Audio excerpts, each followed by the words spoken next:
రాష్ట్ర ప్రభుత్వం అత్యంత ప్రతిష్టాత్మకంగా తీసుకున్న ప్రాజెక్టుల్లో హైదరాబాద్ ఫార్మా సిటీ ఒకటి అధ్యక్ష. భారతదేశంలో ఈరోజు మొత్తం కనుక చూసినట్టయితే మనకి హైదరాబాద్ నుంచి దాదాపుగా ఈరోజు 35% బల్క్ డ్రగ్స్ కానీ, ఫార్మా కానీ, వ్యాక్సిన్స్ కానీ, లైఫ్ సైన్సెస్ రంగానికి సంబంధించి బయోటెక్ కానీ మరి 35% పైగా ఇక్కడే ఉత్పత్తి జరుగుతూ ఉంది అధ్యక్ష. మరి డెఫినెట్గా ఇది ముందుకు తీసుకెళ్లాలి, మరిన్ని ఉపాధి అవకాశాలు కల్పించాలి, రాష్ట్రం పారిశ్రామికంగా పురోగతి సాధించాలనే ఒక సదుద్దేశంతో ఈ కార్యక్రమాన్ని తీసుకోవడం జరిగింది అధ్యక్ష. ఇందాక నేను తమరి ద్వారా సభకు నివేదించినట్టు అల్టిమేట్గా ఈ ప్రాజెక్టు ద్వారా 3 లక్షల మందికి ప్రత్యక్షంగా పరోక్షంగా ఉపాధి అవకాశాలు కల్పించాలనేది రాష్ట్ర ప్రభుత్వం యొక్క గౌరవ ముఖ్యమంత్రి గారి యొక్క అభిమతం అని తెలియజేస్తా ఉన్నా అధ్యక్ష. ఇప్పుడు దాకా అధ్యక్ష మొత్తంగా చూసినట్టయితే మనకు ఇంకా ఫార్మాసిటీ స్థల సేకరణ దశలోనే ఉన్నప్పటికీ కూడా 8,500 ఎకరాలకు ఇప్పటికే మనకు డిమాండ్ ఆల్రెడీ ఉంది అధ్యక్ష. ఇందులో బల్క్ డ్రగ్స్ అసోసియేషన్ వాళ్ళు ఒక 4,500 ఎకరాలు అడుగుతా ఉన్నారు, ఫార్మా అసోసియేషన్ వాళ్ళు ఒక 2,000 ఎకరాలు అడుగుతా ఉన్నారు. అదే రకంగా ఇతరులు అంటే ప్రైవేట్ గా ఇండివిజువల్ గా మాకు వచ్చిన దరఖాస్తుల అధ్యక్ష దాదాపు 2,500 ఎకరాల అధ్యక్ష. మొత్తంగా ఇప్పటికే దాదాపు 8,500 ఎకరాల పైచిలుకు స్థలానికి ఇప్పటికే మనకు డిమాండ్ ఉంది అధ్యక్ష. దాంతో పాటు అధ్యక్ష గౌరవ సభ్యులు అడిగారు అధ్యక్ష, చాలా ముఖ్యమైన కొన్ని క్వశ్చన్స్ అడిగారు. ఎప్పుడు లోపల మొదటి దశ ప్రారంభం అవుతుంది అని గౌరవ సభ్యులు వివేక్ గారు అడిగారు అధ్యక్ష.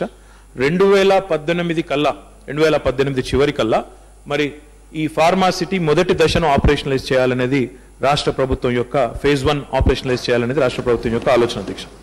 అదే అధ్యక్ష ఇంకా స్థల సేకరణ గురించి అడిగారు అధ్యక్ష. మనకు ఓవరాల్ గా TSIACకి Telangana state industrial infrastructure corporation కి హడ్కో నుంచి మనం ఒక 740 కోట్ల రూపాయల రుణం తీసుకున్నాం అధ్యక్ష స్థల సేకరణ నిమిత్తం.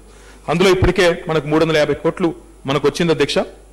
దాని ద్వారా మనం స్థల సేకరణ కూడా చాలా వేగంగా చేస్తా ఉన్నాం అధ్యక్ష. కేవలం ఫార్మాసిటీయే కాదు, మనం మన వరంగల్లోని మెగా టెక్స్టైల్ పార్క్ కూడా మరి ఈ నిధులతో స్థల సేకరణ చేస్తా ఉన్నాం అధ్యక్ష. దాంతో పాటు అధ్యక్ష మనం ఏషియన్ ఇన్ఫ్రా ఇన్వెస్ట్మెంట్ బ్యాంక్ నుంచి కూడా మరి ఈ సంవత్సరం ఫిబ్రవరిలో వారికి కూడా ఒక 3,150 కోట్ల రుణం అడిగాము. అది కూడా వస్తుందని ఆశాభావంతో ఉన్నాం. తద్వారా ఈ కార్యక్రమాన్ని కూడా వేగవంతం చేయాలని ఆలోచన ఉంది అధ్యక్ష. అధ్యక్ష మరి దాదాపుగా ఇప్పటికే 5,646 ఎకరాలు ఏదైతే సేకరించడం జరిగిందో దానికి సంబంధించి మరి అందులో కొంత ప్రభుత్వ భూమి ఉంది, ప్రైవేట్ భూమి కూడా ఉంది అధ్యక్ష. మొత్తంగా 231,29,00,000 రూపాయలని మనం ఇప్పటికే పే చేసి ఉన్నాము. మరి వీటన్నిటికీ సంబంధించి అధ్యక్ష భూమి విలువల గురించి మాట్లాడారు, అసైన్ ల్యాండ్ గురించి మాట్లాడారు. ఇవన్నీ కూడా చట్టబద్ధంగా న్యాయబద్ధంగా ప్రభుత్వం తీసుకున్న మరి ఇచ్చిన జీవోల ఆధారంగానే జరుగుతూ ఉన్నాయి అధ్యక్ష. ఎక్కడ కూడా వ్యత్యాసం కానీ వివక్ష కానీ లేకుండా పూర్తి స్థాయి పారదర్శకతతో ఈ కార్యక్రమాలు జరుగుతూ ఉన్నాయని చెప్పేసి గౌరవ సభ్యులకు తెలియజేస్తా ఉన్నా అధ్యక్ష. దాంతో పాటు అధ్యక్ష పబ్లిక్ హియరింగ్ గురించి అడిగారు అధ్యక్ష. పబ్లిక్ హియరింగ్ ఎప్పుడైనా కూడా ఎన్వైరన్మెంటల్ ఇంపాక్ట్ అసెస్మెంట్ జరిగిన తర్వాత పబ్లిక్ హియరింగ్ తప్పకుండా ఉంటుంది. ప్రతి చోట కూడా ఎక్కడెక్కడైతే ఎఫెక్టెడ్ ఏరియాస్ ఉన్నాయో తప్పకుండా అక్కడ కూడా ఉంటుంది అధ్యక్ష. దాంతో పాటు అధ్యక్ష మరి భూసేకరణ సోదరుడు వంశీచంద్ర రెడ్డి గారు మాట్లాడుతూ 2 విషయాలు చెప్పారు అధ్యక్ష. ఒకటి అడ్డమైన జీవోలు అన్నారు. దయచేసి సోదరుడు మొట్టమొదటిసారి వచ్చారు అధ్యక్ష శాసనసభకి. ప్రభుత్వాన్ని ఉద్దేశించి కానీ ఒక మంచి కార్యక్రమాన్ని ఉద్దేశించి కానీ మాట్లాడేటప్పుడు వారు ఆ రకమైన భాషా ప్రయోగం చేయకపోతే మంచిదని వారికి సోదరుడుగా మాత్రమే సూచిస్తా ఉన్నా అధ్యక్ష. అది వారి విచక్షణకు సంబంధించిన అంశం. ప్రభుత్వం ఏం చేసినా కూడా పారదర్శకంగా చట్టబద్ధంగానే చేస్తుంది తప్ప ఏ రకంగా కూడా వేరే రకంగా చేయడం లేదు అధ్యక్ష. ఎక్కడైతే కన్సెంట్ అవార్డు వస్తా ఉందో అక్కడ కన్సెంట్ ప్రకారం పోతున్నాం అధ్యక్ష. ఎక్కడైతే పబ్లిక్ ప్రిఫర్ చేస్తా ఉన్నారో అక్కడ ల్యాండ్ అక్విజిషన్ యాక్ట్ 2013 ప్రకారం పోతా ఉన్నాం అధ్యక్ష. మరి ఆ ప్రకారంగా భూసేకరణ విషయంలో అది ప్రభుత్వ భూమి, మన ప్రైవేట్ భూమి కానీ, పట్టా భూమి కానీ, అసైన్ భూమి కానీ ఒక పద్ధతి ప్రకారం పోతున్నాం అధ్యక్ష. దాంతో పాటు అధ్యక్ష మరి పర్యావరణం గురించి అడిగారు అధ్యక్ష. చాలా ఇంపార్టెంట్ కన్సర్న్ అధ్యక్ష. ఎందుకంటే వారు ఇంకో మాట కూడా అన్నారు అధ్యక్ష. మాట్లాడుతూ పర్యావరణానికి సంబంధించి మరి పటాన్చెరు ఏ రకంగా ఈ రోజు హెల్ అని ఎరుతున్నారు అధ్యక్ష. ఒకసారి ఆలోచించాలి, ఎవరు చేశారో కూడా ఆలోచించాలి. మాట్లాడేటప్పుడు ఎక్కడున్నాము, ఏం మాట్లాడుతున్నాము అనేది కూడా ఆలోచించుకొని మాట్లాడితే సోదరుడు వారికే మంచిది. ఎందుకంటే ఆ అనుమతులు ఇచ్చింది, తర్వాత పర్యావరణాన్ని కాపాడలేకపోయింది. ఈ రోజు ఆ ప్రాంతాన్ని తమరన్నట్టుగా హెల్ అని ఎర్తు చేసింది కూడా గత ప్రభుత్వాలు, అది మేం చేసింది కాదు. ఆ గత ప్రభుత్వాల్లో సింహభాగం ఉన్నది తమరే. కాబట్టి అన్ని ఆలోచించుకొని మాట్లాడితే మీకే మంచిదని చెప్పి గుర్తు చేస్తా ఉన్నా అధ్యక్ష. కానీ హైదరాబాద్ ఫార్మాసిటీ ఏదైతే తెలంగాణ ప్రభుత్వం ప్రతిష్టాత్మకంగా చేపట్టిందో చాలా ముఖ్యమైన 2 కార్యక్రమాలు చేయబోతా ఉన్నాం అధ్యక్ష. అందులో గౌరవ ముఖ్యమంత్రి గారు ఇందాక సోదరులు రాజేందర్ రెడ్డి గారు చెప్పినట్టు చైనాలో ఒక సూచావ్ ఇండస్ట్రియల్ పార్క్ అని ఒక పార్క్ ఉంది అధ్యక్ష. అది గౌరవ ముఖ్యమంత్రి గారు స్వయంగా విజిట్ చేశారు. చేసిన తర్వాత మరి చాలా ఆశ్చర్యపోయి అక్కడున్న అదొక ఫార్మా పార్క్ అంటే కూడా నమ్మశక్యంగా లేదు. అక్కడ కనీసం వాసన కాదు, అక్కడ కనీసంగా ఇక్కడ కాలుష్యం ఛాయలు కూడా లేవు. మీరందరూ పరిశీలించాలంటే మరి మన పొల్యూషన్ కంట్రోల్ బోర్డుని అదే రకంగా ఇండస్ట్రీస్ డిపార్ట్మెంట్ సంబంధించిన అధికారుల్ని అక్కడికి పంపడం జరిగింది అధ్యక్ష.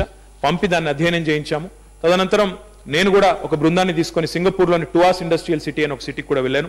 మొత్తంగా ఈరోజు రాష్ట్ర ప్రభుత్వం యొక్క ఉద్దేశం అక్కడ జీరో లిక్విడ్ డిశ్చార్జ్ ఫెసిలిటీ కట్టాలని. అంటే అక్కడ అల్టిమేట్ గా మనం ఆలోచిస్తున్నది అధ్యక్ష, దాదాపు 250 MLD డిశ్చార్జ్ ఉంటుందనేది మన ఆలోచన అధ్యక్ష, లిక్విడ్ డిశ్చార్జ్ ఉంటుందని. దాని పూర్తి స్థాయిలో జీరో లిక్విడ్ డిశ్చార్జ్ ఫెసిలిటీగా మార్చేదానికి కంకణబద్దులై ఉన్నాం అధ్యక్ష. హైదరాబాద్ ఫార్మాసిటీ ద్వారా పర్యావరణానికి కానీ కాలుష్య సమస్యలు కానీ లేకుండా చూసే బాధ్యత ఈ ప్రభుత్వాన్ని అని చెప్పి గౌరవ సభ్యులకు నేను తెలియజేస్తా ఉన్నా అధ్యక్ష. అది ఏ రకంగా చేస్తారని మీరు అడగొచ్చు.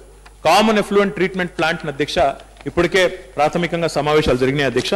కామన్ ఎఫ్లూయెంట్ ట్రీట్మెంట్ ప్లాంట్ దాదాపుగా 250 MLD ట్రీట్మెంట్ ప్లాంట్స్ ని వివిధ ఫేజెస్ లో పెడతాం అధ్యక్ష.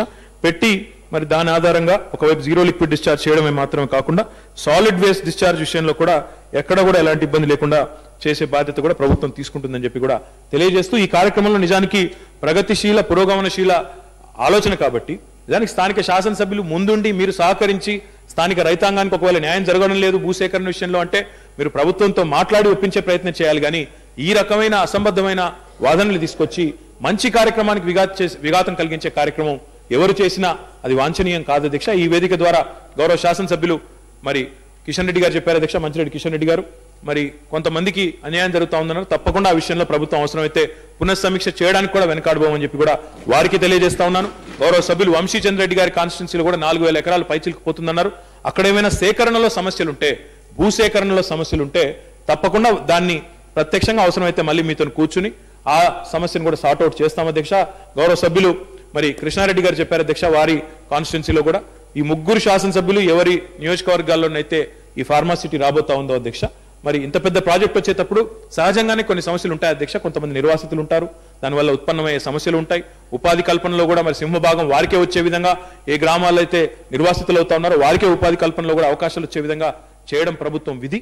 తప్పకుండా చేస్తామని చెప్పి కూడా తెలియజేస్తూ ధన్యవాదాలు. ఏడబడినది నీ తెలంగాణ, హైలీ అబ్జెక్షనబుల్. నా తెలంగాణ, మన తెలంగాణ అనండి. నీ తెలంగాణ నువ్వు తెచ్చినావు తెలంగాణని.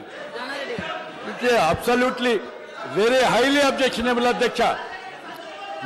మాటికి మాట్లాడినప్పుడు నా బిడ్డలు, నా తెలంగాణ